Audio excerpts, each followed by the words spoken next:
listen, we have leverage here. We're not going to endorse whoever you just put down on us just because you say Hillary Clinton's on the other side. We're not going to play this game anymore. Unless there's an actual rebellion, which involves saying no to people, not just voting and then unifying around whoever's there. We did this with Mitt Romney. We did this with John McCain, and it helped. How about at some point I would argue that those guys were actually good men of decent character. And let's be straight about the Supreme Court, too. Everybody is saying that there's one or two justices that are going to be appointed by the next president, so we have to make sure that it's Donald Trump who's the next president. This is Hugh Hewitt's argument. It's Dennis Prager's argument as well. It's a fine argument, but the Supreme Court is not going to be the protector of your rights. It never has been. Right. And here's the part is not powerful enough. Here's protect people's rights. What's going to protect your rights is the people that you elect to office on the state and local level, and it's going to be your willingness to actually take part in a movement that stands for conservatism. Here's the part that benefit us to have a constitutional conservative on the Supreme Court in a 5-4 majority when the President of the United States overrides it at will. Here's the second part that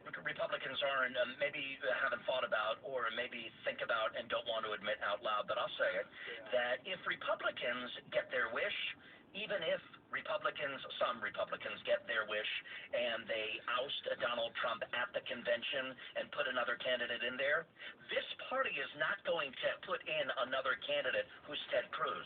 So even if you get your wish, my Republican friends who don't support Trump, and he is... You're saying we can't have our cake and eat it too. No, what I'm saying is that this party, even if it takes the historical step and blocks Trump at the convention, the Part B, the follow-up, will not be naming a candidate who's a constitutional conservative like Ted Cruz.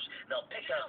Well, sure I do. The judgment of this party in the last 12 years is to pick people who are not conservative Republicans to lead the party. So it is certainly very, you're right, I don't have a crystal ball, but I have common sense, and it's certainly very unlikely that the Republican Party would settle on a Ronald Reagan conservative at their convention. At least they won't be settling on a guy who refuses to condemn the KKK on national television, insults disabled people and women, somebody who says you won't take moral sides between the Israelis and the Palestinians and sides with Planned Parenthood in their fight. Okay, at least it won't be that.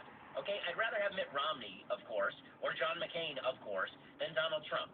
Okay, and I hated both Romney and McCain. I was just going to say, isn't it amazing that this is how far the party has strayed, that they're wishing, now their wish is Romney. No, that's not my wish. I don't wish for, I wish for Ted Cruz. Well, you just sort of said. No, what I said is I would prefer basically anybody in the Republican Party over Donald Trump. Right. Anybody. And you guys promised years ago because at least I can fight them. Okay, the fact is that Donald Trump makes the left's argument so easy. Their whole argument for 50 years has been that Republicans are racist bigots who are only doing what they do for the benefit of the rich because they hate the poor and because they hate foreigners. And Donald Trump is that guy, and it's terrible. It's terrible and it's terrifying. It's all of those things.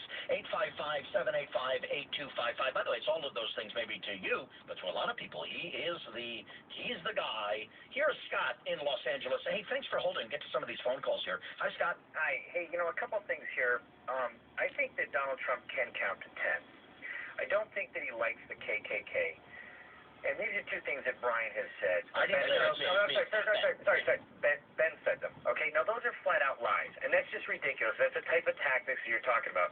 If you sign on to this Never Trump, you have just held hands with Hillary Clinton and said that you and the Palestinians are going to wipe Israel off the map. Okay, Scott, if you side with Donald Trump, you have said to the conservative movement that you don't care if it dies so long as you have temporary victory. Because the fact is this, okay, well, first of all, it's a joke that Trump can't count to 10. I'm sure he can count to 10 because he says he has $10 billion, so I assume he knows what the number 10 means. Okay, as far as him endorsing the KKK, I didn't say he's a member of the KKK. I said he's appealing to the KKK by not condemning them. Yeah, and I joined it. I didn't say it this morning, but certainly the day it happened, it was a dog whistle. It's a dog whistle to white supremacists. If you're going to go on television, you have half a dozen opportunities to say you disavow that group and you don't do it.